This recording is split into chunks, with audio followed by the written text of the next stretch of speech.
Здравствуйте! Сегодня готовим горячие бутерброды с сыром и колбасой на сковороде. Это очень просто, быстро, сытно и вкусно. На сковороде разогреть растительное и сливочное масло.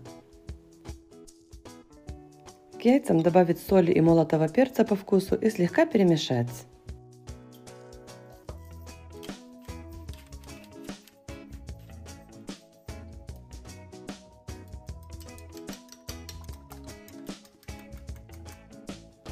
Вылить яичную смесь на сковородку и сразу же сверху положить ломтики форменного хлеба.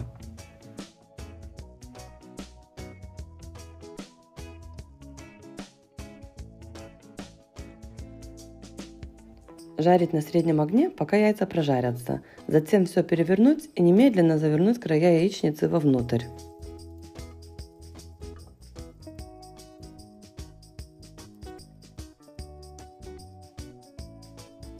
Выложить ломтики сыра и колбасы или ветчины и сложить бутерброд пополам.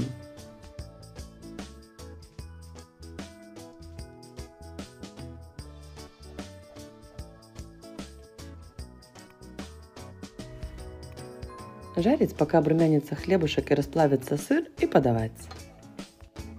Вариации и количество начинки бесконечны. Каждый подберет для себя любимый вариант. Это очень вкусно. Все ингредиенты для рецепта в описании. Приятного аппетита! И да, не беда!